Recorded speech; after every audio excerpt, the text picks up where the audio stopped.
अच्छी बात ये है कि जो मैं आपको बात बताऊं कि उन्होंने जो सबसे बड़ा काम किया है, उसने अपनी पूरी जो ऑर्डर है, रिजोल्यूशन ऑर्डर, वो इमरान खान के हवाले कर दी है। हम तो समझते हैं कि हमारे साथ उन्होंने जुल्म किया, ज्यादती की, और हम इसको जिम्मेदारी ठहराते हैं। नोटिफिकेशन है जो समरी है, उसको अप्रूव करके खान के हवाले कर दी। ये बहुत सेंसिटिव टाइम है। हम कोई ऐसी बात नहीं करना चाहते कि इसकी वजह से हमारी फासले पैदा हों। बहरहाल बाकी छोटी मोटी चीज़ें तो होती रहती है, फैमिलीज में भी होती है, पार्टीज के अंदर भी होती है। हम इसम्बली दोनों तहरीर कर रहे हैं। 18 अरकान जो हैं इस वक्त उनकी मुअत्तल हैं। वो जब मुअत्तल हैं तो वोट तो वो डाल नहीं सकते। टाइमिंग का जो फैक्टर इमरान खान साहब ने बड़ा सोच समझ के दिया है। गवर्नर जब इजलास बुलाएगा, फिर एतमाद का वोट आएगा।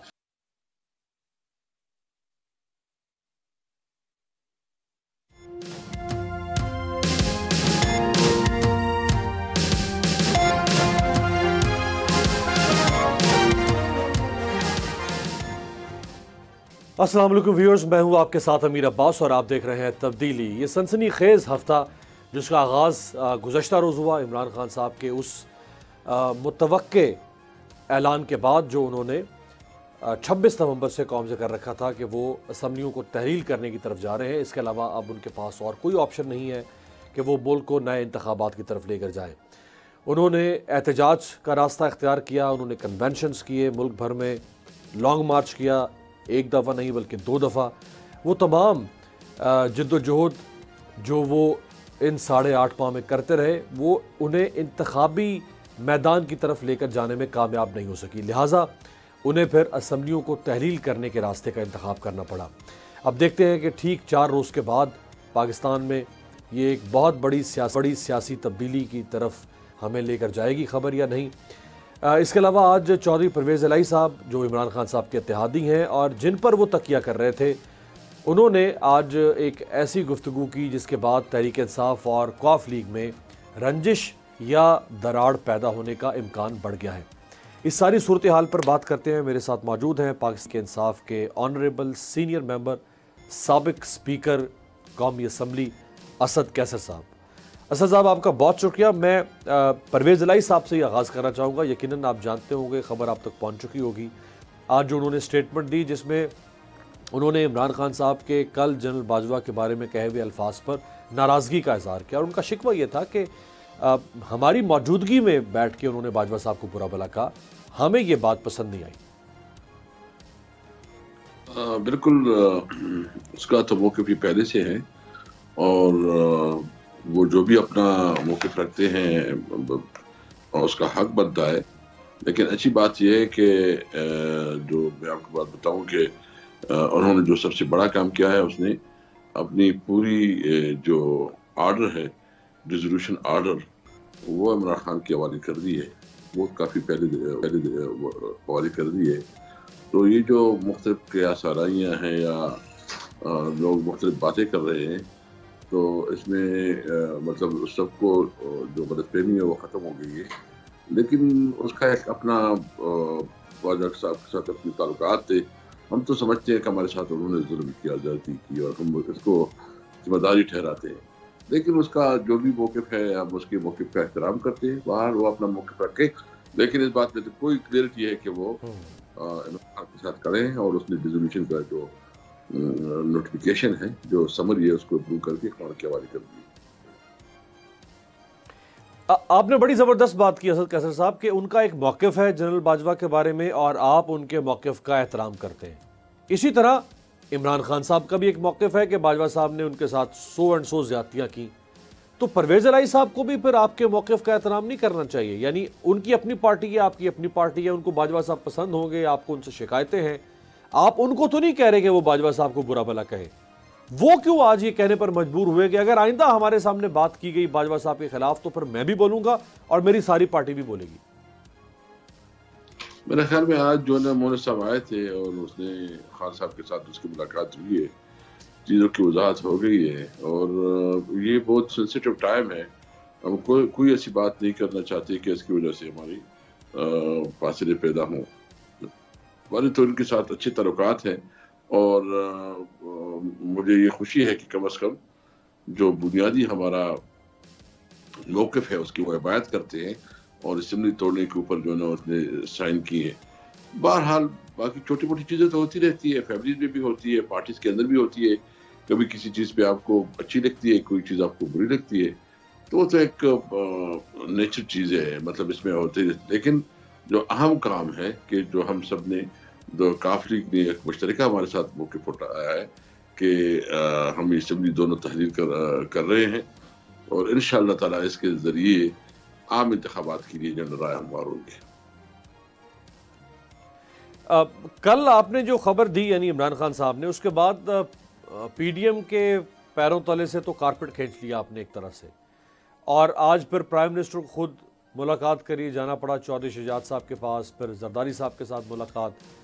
तो वो भी कोशिश तो पूरी करेंगे आपके इस मंसूबे को नाकाम करने की, असम्बलियों को बचाने की। उन्हें सियासी जोड़ तोड़ करना पड़े, कोई कीमत लगानी पड़े, जैसी हमारी सियासत है। 4 दिन आपने उनको दे तो दिए, लेकिन इन 4 दिनों में वो भी तो सर धड़ की बाजी लगाएंगे। बिल्कुल, आप अगर उनकी मिनिस्टर की स्टेटमेंट्स सुने और देखें तो वो तो कहते हैं कि मजाक है, अब क्यों नहीं किया, कल क्यों नहीं किया। तो मैं कहता हूँ कि ये हिम्मत करें, बस तसल्ली सी जुम्मे के दिन को आने दें, इल्म इत्तेमाद भी ना लेके आए और बाकी कोई ऐसी हरकतें ना करें। इंशाअल्लाह जो दिन हमने दिखाई है वो हम करके दिखाएंगे। इनको क्या तकलीफ है कि इतनी वो उनके पास एक माई है जो आ जाती है और जो जिस तरह वो बात करती है, तो मुझे तो मुनासिब नहीं लगता कि मैं उसको कमेंट्स करूं, क्योंकि मैं अपनी तौहीन समझता हूं कि मैं उसके ऊपर कमेंट्स करूं। लेकिन जिस तरह ये उसकी नुमाइंदगी करती आप है, मरियम औरंगजेब की बात कर रहे हैं। बिल्कुल, जिस तरह वो लब लहजा इस्तेमाल करती है, जो उसके अल्फाज है, खातून है, उसकी खातून रिस्पेक्ट करती है, लेकिन वो इनकी पीडीएम की नुमाइंदगी करती है और उसके जो अल्फाज होते हैं वो बहुत नामुनासिब होते हैं। और बहरहाल ये इनके इस प्रेस कॉन्फ्रेंसों से इनका मसला हल नहीं होगा। इनके हाथ से गेम निकल चुकी है। पीडीएम जो है ना मुकम्मल तौर पर नाकाम हो चुकी है। इनकी सीधे गवर्नेंस संभाली जा रही है, इनसे जो है ना इकॉनमी संभाली जा रही है और मतलब एक भी फील्ड ऐसा नहीं है कि इसमें ये कोई कारकर्दगी दिखा सकी है। तो जितना भी टाइम गुजरेगा हमें कोई इशू नहीं है। ठीक है, हमारा एक पॉलिटिकल स्टांस है और हम समझते हैं कि एक नाजायज हुकूमत है और नाजायज तरीके से ये जो है हुकूमत में बैठे हैं, और अगर ये बैठे रहें तो मुल्क मजीद जो है दिवालिया होगा, मुल्क की तबाही होगी। लेकिन हमें पॉलिटिकल नुकसान नहीं है। पॉलिटिकल नुकसान इसलिए नहीं है, जितना भी आगे बढ़ेंगे ये कोई कारकर्दगी नहीं दिखा सकेंगे। और मैं कम अज कम इतना कह सकता हूँ कि मुस्लिम लीग नून जो है ना ये पंजाब से जो है ना फारिग हो जाएगी। ये जो बेसिकली ये सारी सियासत कर रहे हैं, जरदारी और पदरमान की सियासत कर रहे हैं। जरदारी का क्या जाता है? जरदारी की पार्टी तो सिर्फ एक तो सिंध की जो आप ये कह रहे हैं असद कैसर साहब, आप ये कहना चाह रहे हैं कि खरबूजा छुरी पर गिरे या छुरी खरबूजे पर? नुकसान खरबूजे का ही है। इलेक्शन आज हो या 10 महीने के बाद तो नुकसान पीडीएम का ही है। बिल्कुल बिल्कुल। और सबसे अहम बात यह है कि देखिए ये जरदारी और उसका पदरमान के मशवरे पे चलते हैं। भाई जान वो तो डूब चुके हैं, उसके पास तो कुछ नहीं है। यदि पीपल पार्टी तो अब सिंध की नहीं बल्कि सिंध की देहातों की सिर्फ पार्टी रह गई है, मतलब सुकड़ गई है। और वहां भी इंशाअल्लाह ताला खान साहब जैसी अल्लाह ताला उसको सेहत दे जल्द अज जल्द, तो वो सिंध की दौरे पे निकल रहे हैं और इंशाअल्लाह सिंध को हम आज़ाद कराएंगे जरदारी से। हमने अपने ये कौम से वादा है, क्योंकि जो सिंध की तबाही हुई है, जो बर्बादी है, वहाँ जो लूटमार हो रहा है, वहाँ जो आप देख रहे हैं कि इंफ्रास्ट्रक्चर न होने के बराबर है, न स्कूल है, वहाँ न वहाँ बुनियादी सहूलियात हैं, और सिंध के आवाम को जो है ना ये जानवरों की तरह ट्रीट करते हैं। तो अभी उनकी भी हक है कि उसके पास ऐसी लीडरशिप हो कि वो आज़ादी हासिल करे और वहाँ तालीम का दौर दौरा हो, वहाँ से सेहत की सहूलियात पहुँचे, वहाँ रोज़गार के मौके पहुँचे, वहाँ ज़िंदगी की जो बुनियादी लवाज़िमात हैं, साफ पीने के पानी, उसको पानी मुहैया हो। तो ये सारी चीज़ें हमारे प्रायोरिटी में हैं और हम इंशाअल्लाह सिंध में जाएंगे और आइंदा हुकूमत सिंध में बनाएंगे इंशाअल्लाह। अब ज़रा कौमी असम्बली के बारे में बताएं ना सर, कि कितनी आपके पास जनरल सीट्स हैं? यानी टोटल शायद कोई 128 के करीब है जिसमें रिजर्व मिला के। जनरल सीट्स आपके पास कितनी है? देखो टोटल तो हमारे 156 हमारे नंबर थे जो टोटल थे, ये 17-18 हमसे जो निकल गए हैं, चले तो गए। 123 सीट जो है ना इस वक्त है। और अभी फैसला हुआ है कि वो एक दफा फिर जाएंगे और वो अपना रिजिग्नेशन जो है ना फिर से रीइंफॉर्म करेंगे कि हमारी रिजिग्नेशन को एक्सेप्ट किया जाए, क्योंकि वो नहीं करना चाहते, वो सियासी बुनियादों पे नहीं करना चाहते। तो मुझे समझ नहीं है कि ये मुल्क कैसे चलेगा। यानी जो प्राइम मिनिस्टर है वो तकरीर करता है, जो जिसने एक डिमी से अपोजिशन लीडर बनाया है वो इसके लिए डेस्क बजाता है कि ये जमहूरियत है। ये जमहूरियत के नाम पे बहुत बड़ा बदनमार दाग है, ये बहुत मजाक हो रहा है। जितना इस टेनेवर में और खासकर इस दौर में जो असेंबली का मजाक बनाया गया, ना कोई फोरम पूरा होता है, न कोई जो है ना वहाँ कोई रीजनेबल डिबेट होती है, न कोई लेजिस्लेशन भी वैसी जो लेजिस्लेशन की जो प्रोसीजर है सारे प्रोसीजर को ये पामाल करके लेजिस्लेशन कर रही है। तो इन्होंने तो जमहूरियत को बहुत नुकसान पहुंचाया, बहुत डैमेज किया, पार्लियामेंट को बहुत ही कमजोर कर दिया, पार्लियामेंट की साख को खत्म किया। अच्छा असद साहब, अगर नहीं मंजूर करते इस्तीफे आपके राजा परवेज अशरफ जो अभी आपके कह सकते हैं सक्सेसर हैं, अगर वो इस्तीफे मंजूर नहीं करते, वो टाल मटोल करते हैं, लटकाए रखते हैं, तो फिर क्या ऑप्शन है आपके पास? फिर क्या ऑप्शन हो सकते हैं? बस देखो कौम के सामने वो एक्सपोज होंगे। वो जो बात करते हैं ना कि देखिए ये आए, अब असेंबली में आए तो हम जाएंगे, अगर नहीं करते तो उनको ये एक्सपोज होंगे। और असल में ये है कि ये तो इलेक्शन से डरते हैं ना, इनको पता है कि पीटीआई इलेक्शन जीत रही है, इन्हीं हुकूमत इनके पास है, सारे वसाइल इसके पास है, जो कुव्वत है, स्टेटस को सारे इनके साथ है, इनके बावजूद ही इलेक्शन से डर रहे हैं। और सारी पॉलिटिकल पार्टी भी इकट्ठा है, ये भी नहीं है। उनको जो है ज़िमनी इंतखाबात में जिस तरह हुआ, जिन्होंने हमारे इनके ख्याल में जो हमारे कमज़ोर सीट्स थी और पीडीएम की मिला के ज़्यादा वोट बनते थे, उस सीटों पर उन्होंने जो इलेक्शन करवाए, उनको जो बुरी तरह शिकस्त हुई, अभी उसकी जख्म मुंतमिल नहीं हुई। उनको पता है कि तहरीक इंसाफ ही जीतेगी, वो इलेक्शन जो है ना नहीं करना चाहते, तो उससे भागना चाहते हैं। तो बहरहाल हम आज हो कल हो जब भी हो, ये फरमाइएगा ज़रा सर, ये फरमाइएगा कि क्या ये ऑप्शन है, यानी क्योंकि आप खुद स्पीकर हैं, आप रूल्स ऑफ बिजनेस से वाकिफ़ हैं। एक चीज़ तो ये है कि फ़र्दन लोग जाके अपने इस्तीफ़े स्पीकर के चैम्बर में लेकर जाएं और स्पीकर तसल्ली करने के बाद कि हाँ ये अपनी मर्ज़ी से मुस्ताफ़ी हो रहे हैं और इस्तीफ़े मंजूर करें। दूसरा तरीका ये है कि आप सब लोग असम्बली के सेशन में जाएं और आप फ्लोर पे खड़े होकर इज्तिमाई तौर पे यानी बाजमात कह दें कि मुस्ताफ़ी हो रहे हैं, तो फिर तो लाजिम हो गया स्पीकर के ऊपर, फिर तो वो इसको मुस्तरद नहीं कर सकते। देखो अब भी नहीं कर सकते, अभी जो लटकाए हुए ये भी गैर कानूनी है, तब भी नहीं कर सकते। लेकिन मेरे ख्याल में ये कोई सोच रहे हैं कि ये इजलास ही नहीं बुलाएंगे, ये इतने डरे हुए हैं। बारह हमने तो प्लान बनाया हुआ है, अभी देखते हैं कि कौन सा दिन पे जो है ना तमाम एमएनए इकट्ठे होके उधर जाएंगे। लेकिन हमने पहले फैसला किया कि कोई वफद जाएगा और स्पीकर से मिलेगा, उससे बात करेगा कि हमें टाइम दे दो ताकि हम आके असेंबली में बाकायदा अनाउंस करें और आपका ये अगर आपका है पॉइंट तो ये भी हल हो जाएगा। तो सदर पाकिस्तान सर इजलास बुला सकते हैं स्पेशली इस मकसद के लिए? सदर पाकिस्तान तो मतलब तो गवर्नमेंट इसको रिक्वेस्ट करती है तभी होता है ना, इसका जो प्रोसीजर है वो गवर्नमेंट के उस पर करती है, जो समरी जाती है ना पार्लियामेंट्री अफेयर्स की जो मिनिस्ट्री है उससे जाती है थ्रू प्राइम मिनिस्टर, वही समरी जो है ना फिर सदर अप्रूव करता है, तभी इजलास होता है। राइट, सो इसका मतलब है कि ये असम्बली का इजलास पर ये हुकूमत बुलाएगी। लेकिन मंगल को तो जो कहा जा रहा है कि इजलास हो रहा है शायद रेकोर्डिक के लेजिस्लेशन के सिलसिले में, मुझे पता नहीं है।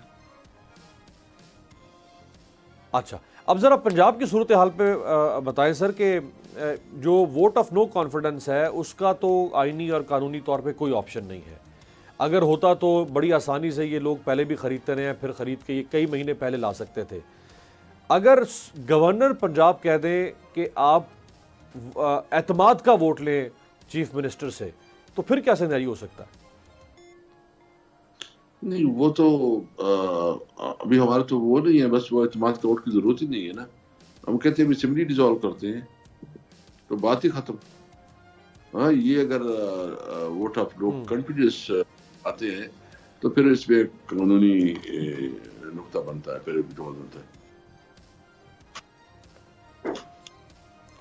अच्छा, लेकिन अगर गवर्नर कह दे इससे पहले, यानी जुम्मे से पहले गवर्नर अगर चीफ मिनिस्टर को कह दे कि आप ऐवान से एतमाद का वोट लें, तो फिर तो पाबंद होंगे चीफ मिनिस्टर। उसके लिए भी एक प्रोसीजर है, उस प्रोसीजर से जाना पड़ेगा। अब इतना टाइम नहीं है, उसमें एक पूरा लंबा प्रोसीजर और सिलसिला है वो। और असल में वो प्रॉब्लम है कि हमने इस हुकूमत असेंबली नहीं चलानी है, हमने हुकूमत ही नहीं चलानी है, तो फिर मसला ही खत्म है। टेक्निकली तब हो सकता है जब ये वोट आप लोग। हाँ, बिल्कुल सही है। और स्पीकर भी आपके अपने सफदर खान साहब, तो स्पीकर के भी तो बहुत एम्पावर्ड है ना, तो स्पीकर चाहे तो वो जुम्मे तक मामला अपने हक में ले जा सकता है फिर। हाँ बिल्कुल, देखो वो तो वो इशू नहीं है, उसमें बहुत वो दूसरा वाले ऑप्शन तो कोई इतना लीगल नहीं है। जो सबसे बड़ा मसला है वो ये अदम एतमाद वाला। लेकिन मैं देखता हूँ कि ये भी क्या करते हैं, ये हुकूमत जो है ना अभी उसके बाद उसकी कोर्ट में है ना, वो इतनी बक्कियां और इतनी जो उसकी मिनिस्टर तेज बयान दे रहे हैं, तो बस चाहिए उसको कि वो अदम एतमाद ना लाए। होने दे रूटीन सिलसिला पंजाब में, और केपीके में इलेक्शन हो जाएगा। फिर जब वो इलेक्शन हो जाए टाइम पे, बेशक टाइम पे हो जाए कोई भी असेंबली का। हमने तो इसके साथ पूरा कोशिश की, हमने कोशिश की कि आए बैठे मुज़ाकरात करें, इलेक्शन के ऊपर जो है हम डेट दे तय करें डेट। बेशक हम चाहते हैं कि भारत में वो, आप क्या चाहते हैं, क्योंकि हम चाहते हैं कि मुल्क में जो इकोनॉमी हाल है वो भी कोई संभल जाए, तो पॉलिटिकल स्टेबिलिटी आ जाए। लेकिन उनको कोई इंटरेस्ट नहीं है, वो कहते हैं कि हम तो हुकूमत में, हम तो मजे में हैं, हमने तो कोई मुज़ाकरात भी नहीं करनी है, हमने तो बस हम क्यों असेंबली पूरी हो, आधी हो, जो भी हो, अपोजिशन लीडर और प्राइम मिनिस्टर एक ही पार्टी से हो, कोई नहीं, जमहूरियत चलती रहे, हुकूमत चलती रहे। लेकिन इनके पास कोई अखलाकी जवाज नहीं है, न लीगली अभी इसके पास कोई जवाज बनता है, ना मॉरल इसके ना मॉरली को। जो अभी तक तो हमने सर जुमे से पहले तक सिनेरियो डिस्कस किया ना कि ये हो सकता है, ये हो सकता है और ये भी हो सकता है। अब जुमा और जुमे के बाद का सिनेरियो, एक ब्रेक के बाद असद कसर साहब से बात करते हैं।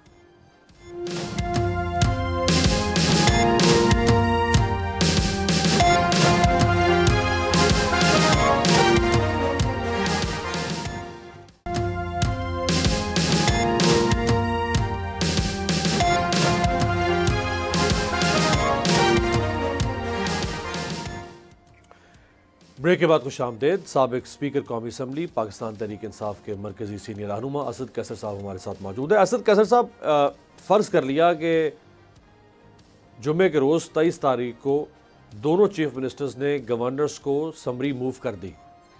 अब गवर्नर्स के पास 48 घंटे का वक्त है इनके तहत कि उन्होंने 48 घंटे में उस पर अमल दरामद करना है। अगर गवर्नर नहीं करता 48 घंटे में असम्बलियाँ तहरील, तो फिर क्या होगा सर?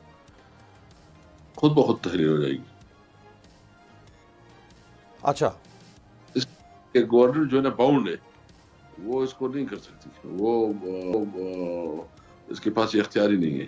थोड़ा रुकवा सकता है, लेकिन ये नहीं कर सकता कि उसको 1-2 दिन की देर लंबा कर सकता है, लेकिन ये नहीं हो सकता कि वो उसको परमानेंट रुकवाए। वो जो चीफ मिनिस्टर की है वही हो गया। राइट। अब असम्बलियाँ तहरील हो गई, अब इंटरिम गवर्नमेंट बनेगी। इंटरिम गवर्नमेंट बनेगी लीडर ऑफ द हाउस और लीडर ऑफ द ऑपोजिशन की मुशावरत से, यानी पंजाब में हमजा शहबाज और परवेज लाई, इसी तरह से सर। बिल्कुल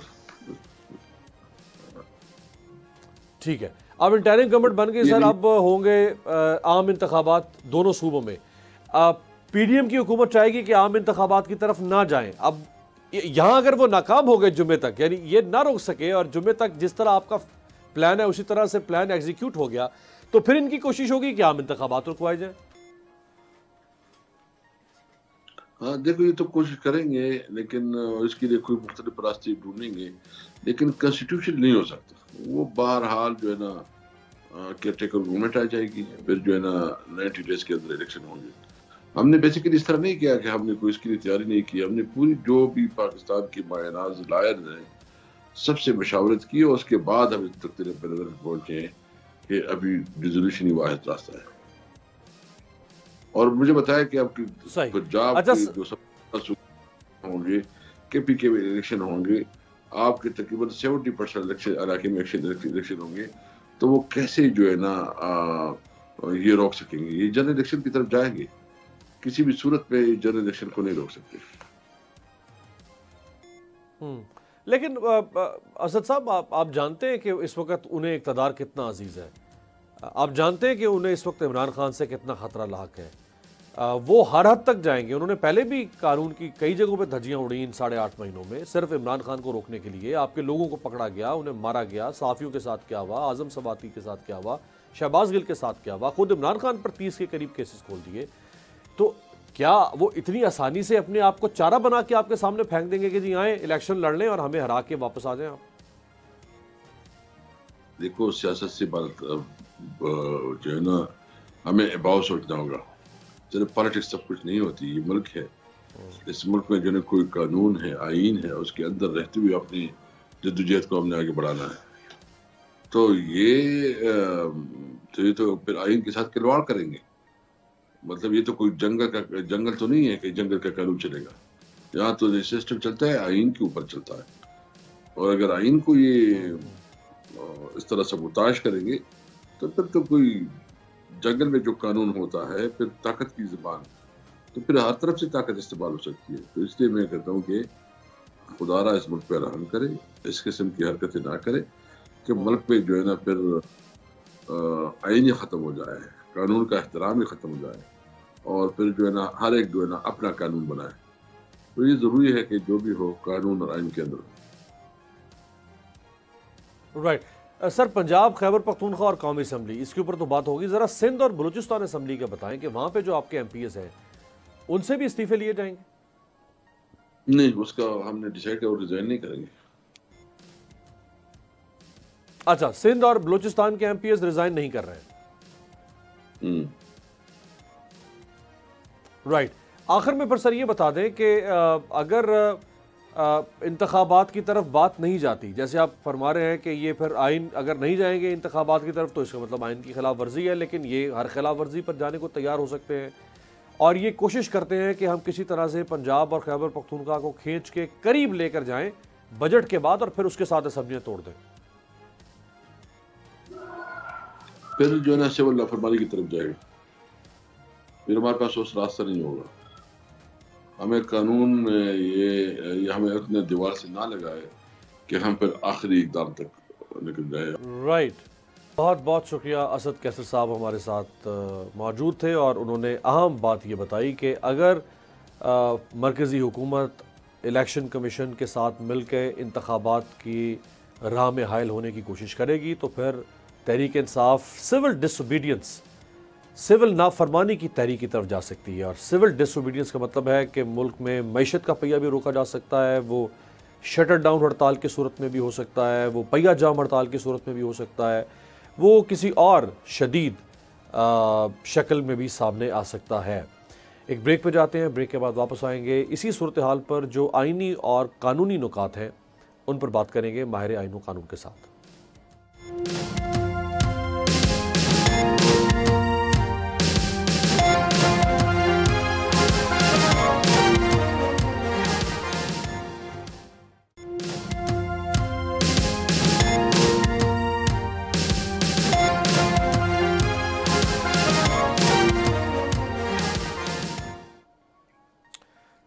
ब्रेक के बाद खुशामदीद। प्रोग्राम के आखिरी से भी हमारे साथ मौजूद है माहिर आइन व कानून, senior supreme court lawyer Azhar Siddiq साहब। अजहर सिद्दीक साहब, सबसे पहले मैं आपसे जानना चाहूँगा कि राना मशहूद कह रहे हैं कि हमारे पास प्लान तैयार है और बहुत जल्द हम इमरान खान को सरप्राइज़ देंगे। ऐसा क्या सरप्राइज़ हो सकता है आइनी और कानूनी तौर पर? क्योंकि शहबाज शरीफ भी ये कह रहे हैं कि हम इमरान खान का मुकाबला सियासी, आइनी और कानूनी तीनों तरीक़ों से करेंगे।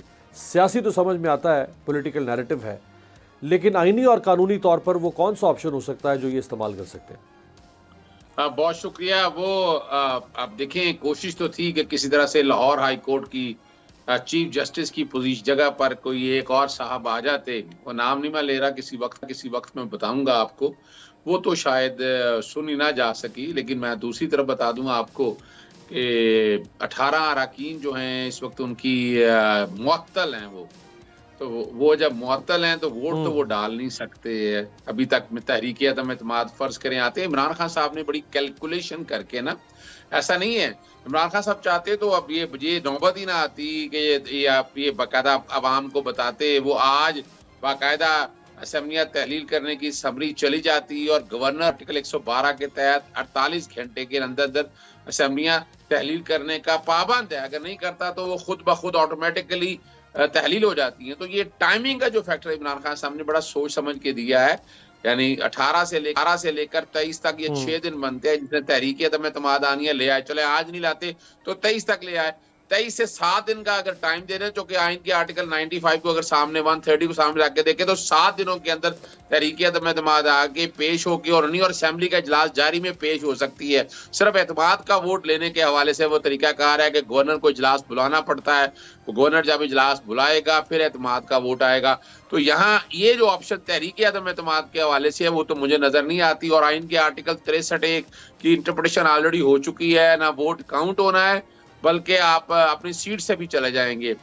दूसरी जो ऑप्शन नजर आती है जो और वो मैं नहीं समझता कि अभी फिलहाल अच्छा, मुझे इस नुक्ते पे जरा अजहर साहब जरा ये नुक्ता जरा समझा देना। जो आप ये कहा, आपने फरमाया बिल्कुल ऐसी है। सुप्रीम कोर्ट की इंटरप्रिटेशन के बाद ना तो आप ना सिर्फ ये कि आप डिस्क्वालीफाई होंगे बल्कि आपका वोट शुमार भी नहीं होगा। जब आप जानते हैं कि तहरीक अदम एतमाद में वोट देने वालों का वोट शुमार नहीं होगा, चाहे वो अपने आप को सोने के तराजू में क्यों ना तोल के बेचते हैं, तो फिर तहरीक अदम एतमाद का बार बार जिक्र क्यों हो रहा है? ये ऑप्शन तो मुमकिन ही नहीं, पॉसिबल ही नहीं है। अच्छा, वो वजह ये है कि अब जो मसला जो मेन था ना, अब स्पीकर पंजाब असेंबली इस वक्त सिप्तेन है। अगर यहाँ पर मंजूर परवेज लाई साहब होते तो आप कह सकते थे वो इजलास को मुअत्तल कर देते। तो दूसरी ऑप्शन जो इनके पास है वो एतमाद का वोट लेने के हवाले से है। अब एतमाद का वोट लेने के हवाले से उसमें ये है कि अपना ना उन्हें कोई और नहीं है, वो सिर्फ इन्हीं लोगों पे जो परवेज लाई के साथ लोग होंगे उन्हें बताना होगा कि आपके पास इतने मेंबरान हैं। लेकिन उसके लिए क्या है कि गवर्नर को नया इजलास बुलाना पड़ेगा। नया इजलास बुला के फिर एतमाद का वोट लेने का कहेंगे, तब की बातें हैं। और उस वक्त एतमाद के वोट के हवाले से जरा पोजीशन और होती है, लेकिन वो भी हालात नजर नहीं आते। तीसरी जो चाल जो फैसल वाडा जो बात करके गए हैं या चौधरी परवेज लाई ने आज बात की है, वो यही लगती है, चूंकि इख्तियार जो है वो वजीर आला का है असेंबली तहलील करने का। वो इमरान खान या पार्टी लीडर का कोई इख्तियार नहीं है। वो वजीर आला ने समरी भेजनी है असेंबली तहलील करने की, और उसके लिए वजूहात कोई बताने की जरूरत नहीं। लेकिन वजह मेन बता दी है कि वो जनरल इलेक्शन की बात कर रहे हैं कि जो कुछ भी हुआ है। और जब वो भेजेंगे, अगर वो भेजते ही नहीं है असेंबली तहलील करने के हवाले से, तो अब असेंबली तहलील तो नहीं होंगी। दूसरी ऑप्शन आपके पास आ जाएगी, आप इस्तीफे दे देंगे। हाँ, आप इस्तीफे दे दें। आप जब आप इस्तीफे दे देंगे तो 10 वोट इनके हैं, तो चौधरी परवेज लाई जो है वो मिसाल के तौर पर वजीर आला से तो हट जाएंगे। लेकिन क्या होगा कि आपके असेंबली के अंदर एक सिंपल मेजोरिटी एक मौजूद होगी, तो उसमें से कोई ना कोई जो है ना वजीर आला मुंतखब कर लिया जाएगा। वो एक सेपरेट इशू है कि उसकी इंटरप्रिटेशन क्या आती है। इसलिए इमरान खान साहब को शुरू में बताया गया था इस्तीफों वाली ऑप्शन वो सूट नहीं करती है, और उसकी बजाय जो है तहलील करने की तरफ अगर जाएं। आपने नेशनल असेंबली का आपको याद होगा कि तहरीक अदम एतमाद जो है ना ये पेश हुई थी। मैं नेशनल असेंबली की तरफ आगे बढ़ते हैं। ये बताएं अजहर सिद्दीक साहब के तहरीक अदम एतमाद का ऑप्शन तो मुमकिन नहीं है। अगर गवर्नर चीफ मिनिस्टर को एतमाद का वोट लेने के लिए कहें दोनों तरफ से, यानी खैबर पख्तूनख्वा में भी और पंजाब में, अगरचे खैबर पख्तूनख्वा में नामुमकिन है, वहाँ पे 2/3 अक्सरियत है, कामयाब नहीं हो सकती है, यानी उसको नाकाम नहीं किया जा सकता अदम एतमाद के वोट को। लेकिन अगर पंजाब में गवर्नर कहे, और इस सूरत में फिर पीटीआई और कॉफ लीग को अपने लोग पूरे करने होंगे। बिल्कुल ऐसे। लेकिन अगर लोग नहीं आते, एक है वोट खिलाफ देना पार्लिमानी लीडर की एडवाइस के, उस पर तो सुप्रीम कोर्ट की इंटरप्रिटेशन आ गई। लेकिन अगर लोग इजलास में शिरकत ही नहीं करते तहरीक इंसाफ की, ये काफिली के 8-10 लोग गायब हो जाते हैं, इसकी तो कोई इंटरप्रिटेशन अभी तक मौजूद नहीं है। नहीं, आपने अच्छा सवाल अमीर अब्बास उठाया है। ये पाबंद होंगे, मिसाल के तौर पर एतमाद का वोट लगने ही कहते हैं, या अदम एतमाद का वोट लेने के लिए बात आती है तो पार्टी लीडर की पार्लियामानी लीडर की डायरेक्शन जाएंगी कि आप वोट कास्ट करें, और वोट डालने नहीं आते हैं, अब रिस्ट्रेन करते हैं या रिफ्रेन करते हैं अपने आप को, आते नहीं है, तो आने में फिर वो अलग बात है, जाकर कल क्या होगा, कल उसकी इंटरप्रिटेशन किस तरफ बातें जाती हैं, वो भी आपको इनकार की शक्ल आपकी कहलाएगी। या एक और बड़ा आसान हाल होगा कि यहाँ आपको पता है बिकने में देर लगती है, 10 लोग इस्तीफा दे दें, अगर 10 लोग इस्तीफा दे दे, कोई भी इस्तीफा दे दें 10 लोग, तो आपके पास तो मेजोरिटी रह नहीं गई, और आप मेजोरिटी फिर ले नहीं सकेंगे, और जब मेजोरिटी आपके पास नहीं होगी, अब एतमाद का वोट ही लेके जाएंगे तो आप वजीर आला के तौर पर नहीं रहेंगे। लेकिन सवाल ये है कि इतना बड़ा रिस्क पाकिस्तान मुस्लिम लीग काफ इस वक्त लेती है, जैसे हालात आते हैं तहरीक अदम एतमाद के हवाले से तो आप कह सकते हैं कि अगर वो आ गया तो आप असेंबलियां तहलील नहीं कर सकेंगे, जैसे नेशनल असेंबली के हवाले से हुआ है। लेकिन एतमाद के वोट के हवाले से आपके पास एक ऑप्शन मौजूद होगा कि आप असेंबलियां तहलील कर सकते हैं। लेकिन वो वजीर आला अब जो नजर आ रही है बात, मैं तो इसको इस तरह नहीं लेता, वो लड़ाई जिस कॉन्टेक्स्ट में भी है, बाजवा साहब वाली मामले एक तरफ रख दिया जाए, आईनी और कानूनी पोजीशन तौर पर आज भी इमरान खान साहब या उनकी स्ट्रेटेजी है वो ज्यादा वे करती है बनिस्बत ये कि पीडीएम के पास कोई आईनी और कानूनी इसमें कोई ऐसे हालात और वाकयात नजर है। मुझे तो ऐसी कोई चीज नजर नहीं आती इसको रोकने के लिए, मुझे बहुत कम रूम नजर आता है।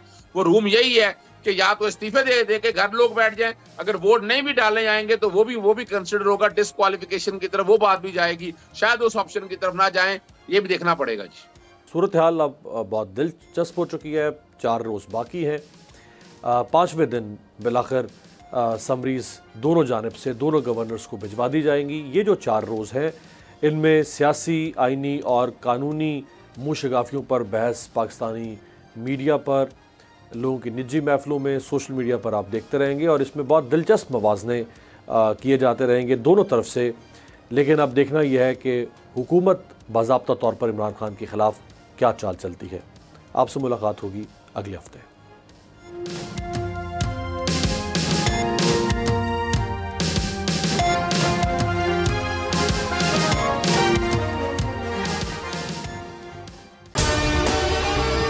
अगर आपको हमारी ये वीडियो पसंद आई है तो लाइक पर क्लिक करें।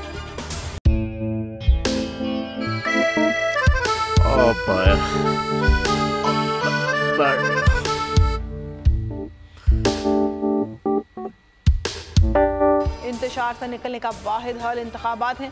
हकीकी आज़ादी मार्च आज रवा। हाँ, आयत के मुताबिक अगर आप उसको ये रिपोर्ट दे दें तो मैं आपको 3-4 सीटें दे दूंगा। मौलाना हाँ साहब, वो जो रिमोट हमें दे दे, और वो जो नीली पीली चैनल है वो लगाए।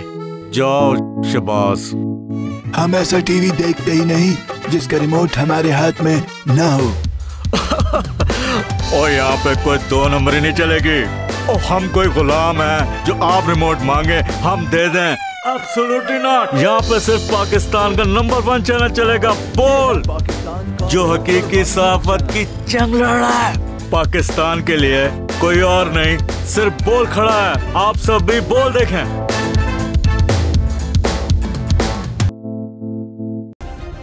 सब्सक्राइब करें और बेल दबाएं ताकि कोई खबर रह न जाए।